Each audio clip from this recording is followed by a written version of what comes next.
नमस्कार, आप देखना शुरू कर चुके हैं जतन चंडिका न्यूज।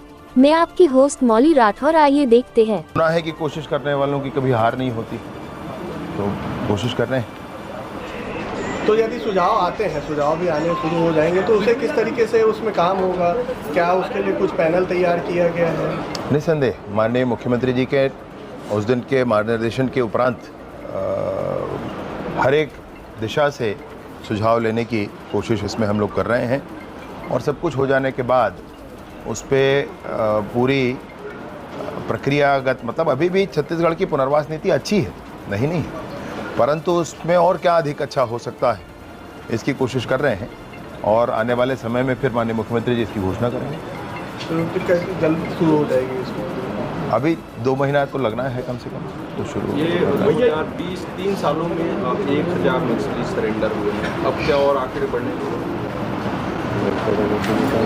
देखिए, मसला ये है कि और युवा इस दिशा में ना जाएं। मसला ये है कि जो हैं वो सरेंडर कर जाएं। मसला ये है कि जो सरेंडर किया है उनकी चिंता हो जाए। मसला ये है कि जो इनसे प्रभावित हुए हैं उनकी चिंता हो जाए। मसला ये है कि वहाँ विकास कार्य पूरे ठीक से हो जाए। मसला ये है कि लोगों का विश्वास सरकार पर बढ़ जाए। बहुत से आयाम हैं भैया, बहुत से आयाम हैं। मैं आपसे कहना ये चाहता हूँ कि जो एनकाउंटर का मसला है, ऑपरेशंस का मसला है, यह भी उस पूरे अभियान का 20% है, परंतु 80% और भी काम उस पर हैं, जिसके लिए सरकार संजीदा है और सरकार काम कर रही है। भैया, अब तक बड़ी सफलता मिली है। सोशल मीडिया पर चल रही है और उसमें कांग्रेस पार्टी ने भी आज एक और वीडियो जारी किया, उसमें आरक्षण को लेकर निशाना साधा और प्रधानमंत्री को ये बोलते हुए दिखाया कि अगर 400 पार होगा तो आरक्षण खत्म। अभी देखिए, संविधान के आधार पर चलने वाली पार्टी सरकारें भाजपा की सरकारें होती हैं। संविधान में अब तक कितने संशोधन हुए और किसके कार्यकाल में हुए, निकाल कर देखा जा सकता है। और अगर संविधान के संशोधन का मसला है तो हमारे हृदय में सिर्फ यूसीसी ही है, और बहुत स्पष्ट है, हमने बता दिया है, उसमें कोई संशय नहीं है किसी को।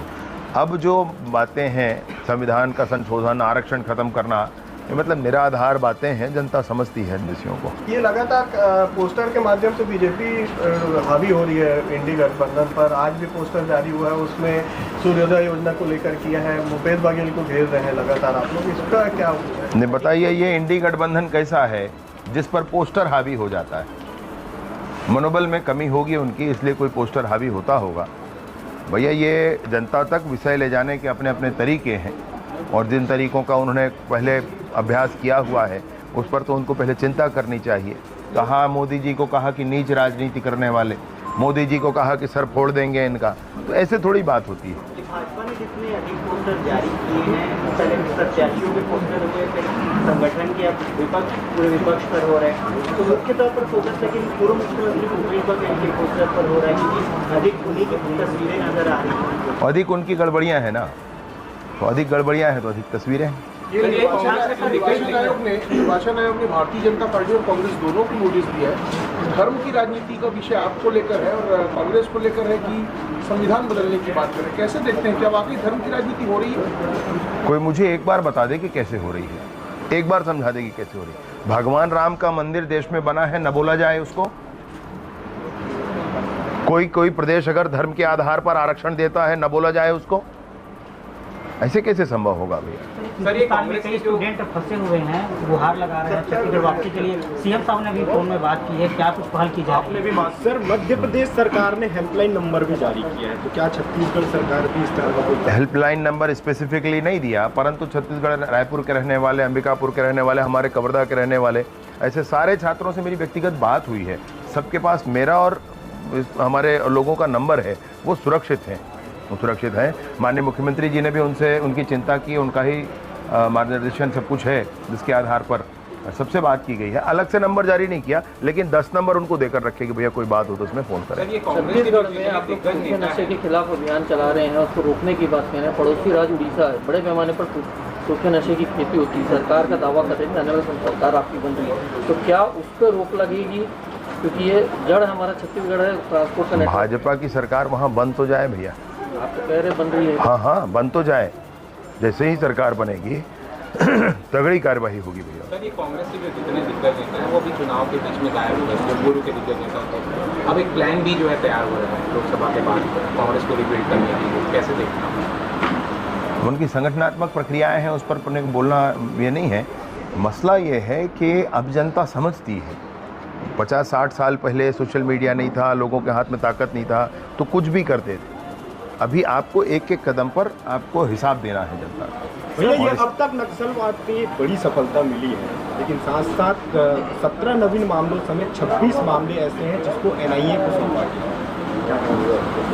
NIA को तो बहुत से मामले हम लोगों ने छत्तीसगढ़ में यहाँ से सौंपे हैं, और NIA एक राष्ट्रीय एजेंसी जो इन विषयों पर काम करती है, तो और आवश्यकता होगी तो और दिए जाएंगे, और मेहनत से काम किया जाएगा, परंतु लक्ष्य बांधकर कोशिश की जाएगी कि आने वाले 3 सालों में कम से कम इस विषय से बस्तर को, छत्तीसगढ़ को निजात मिले, इस विषय से मुक्ति मिले छत्तीसगढ़ को। भैया, क्या आप माने कि नक्सलियों से अब जो लड़ाई है वो निर्णायक तौर पे? मुझे तो हर क्षण यही लगता है, मैं पूरी कोशिश भी यही होती। और लड़ाई कोई निर्णायक लड़ाई, बंदूक की लड़ाई नहीं है भाई। मसला ये है कि उनका पुनर्वास हो, मसला ये है कि वो मुख्य धारा में जुड़े, मसला ये है कि माओवाद ने दुनिया को कुछ नहीं दिया आज तक। चीन में माओवाद की सरकार है, क्या पा गए? 1998 थियानमन चौक, संघाई, हमको ध्यान है, छात्रों ने आंदोलन किया था तो अपने ही देश के छात्रों को टैंक से उड़ा दिया था उन लोगों ने। वैसी सरकारें चाहिए क्या यहाँ पर? वहाँ फिर कोई मीडिया नहीं होगी। चीन में कोई मीडिया नहीं होती है भैया, कोई पत्रकारिता नहीं है, कुछ नहीं है। तो ऐसे नहीं होता है, मतलब न स्वतंत्रता है वहाँ बंदूक की बात होती है।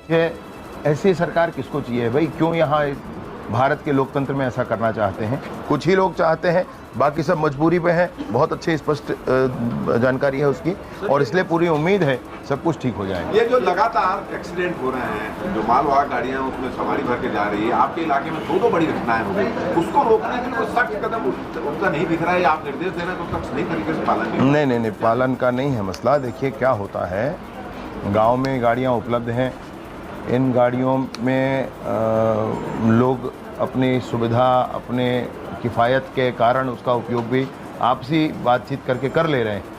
और आप इतनी सख्ती करोगे तो फिर लोगों पर बहुत सख्ती हो जाएगी, ये भी मामला है। इसलिए ये जन जागरण का पहला विषय है। और फिटनेस, गाड़ियों के फिटनेस के लिए बात है, तो उस पर जरूर विभाग काम कर रहा है। सर, सरकार का नक्सल मोर्चे पे जो रणनीति है सरकार की, उसका आप बस्तर में किस तरह प्रभाव देंगे? सिलगेर बदल गया है। अभी एक समाचार वहाँ से एक पत्रकार साथी गए थे, मैं कल अचानक उनका न्यूज़ देखा, मुझे बड़ी प्रसन्नता हुई। मैं वो न्यूज़ कोशिश करता हूँ कि सबको एक बार फॉरवर्ड हो जाए। सिलगेर बदल गया है, पूरा बस्तर बदल रहा है। सर, ये जो नक्सली मुख्य धारा में वापस आए हैं, आपने उनसे वीडियो कॉन्फ्रेंस से बात की है, वीडियो कॉल में, और उनके यहाँ लाल भाजी खाने की भी बात की, तो उनसे कांग्रेस कह रही है कि ये शहीद जवानों का अपमान है। कैसे मतलब? ये कैसे नक्सलियों से बात कर रहे हैं और उनके घर जाने की बात कर रहे हैं, घर में वो सरेंडर किए हैं भाई, वो मुख्यधारा में वापस आए हैं, कैसी बात कर रहे हैं? माने देखिए, फिर ये राजनीति गलत है ना, फिर ये राजनीति गलत। आप जिस नक्सली जिसने सरेंडर किया है, जो पुनर्वास के बाद आ चुके हैं, जो आपके साथ खड़े हैं, आप उनको कहेंगे तुम दूर हो जाओ, फिर से उनको उसी रास्ते पर भेजेंगे? ऐसे नहीं होता है भैया। ये प्रदेश, मतलब मुझे ना समझाना पड़े, निवेदन आपसे है इस विषय पर, तो आप ही उनको समझा दें। सर, ये कांग्रेस सरकार में जो रायपुर का मास्टर प्लान लाया गया था, उसमें थोक में गड़बड़ियां निकली हैं। अब जांच समिति भी गठित कर दी गई, किस प्रकार की कार्रवाई होगी इनके खिलाफ? अब वो विभाग से एक बार और बात करना होगा। मैं सोचता हूँ कि भाजपा की सरकार है, सारे प्रक्रियागत परेशानियों को भी, उच्छृंखलाओं को भी दूर किया जा रहा है, ये सब कुछ ठीक होगा। अब तक देखा गया कि बस्तर, राजनांदगांव, गरियाबंद जैसे जिलों में नक्सली, तो पहले कवर्धा जिले में नक्सली नहीं आते थे, लेकिन वहाँ भी शिफ्ट हुए। तो ये मूवमेंट रोकने के लिए क्या कुछ प्लानिंग है दूसरे जगह नक्सली? पहले नहीं आते थे वाला मामला ही नहीं है, कवर्धा में बहुत पहले से, मतलब 20 साल से तो हम जान रहे हैं। कवर्धा भाई, मेरा जो जिला पंचायत पुराना क्षेत्र था, कवर्धा से 10 किलोमीटर पर, वहाँ पर मैं रात को नहीं जाता था, बता देते कि भाई नहीं जाना है यहाँ पे, केसदा, झंडी, बांधा, ऐसे सारे गाँव हैं। अभी भी वहाँ पर मूवमेंट होता है, उसका पता चलता है। अभी भी कुछ ये होता है, वारदातें नहीं होती, लेकिन कवर्धा में जनमानस तैयार बैठा है इन सारी बातों के प्रखर विरोध के लिए। जी आदरणीय, धन्यवाद। जतन चंडिका की लगातार सही और सटीक खबरें देखने के लिए जतन चंडिका न्यूज़ को सब्सक्राइब, लाइक, कमेंट एवं शेयर करना ना भूलें और बेल आइकॉन बटन दबाना ना भूलें। लगातार जतन चंडिका आप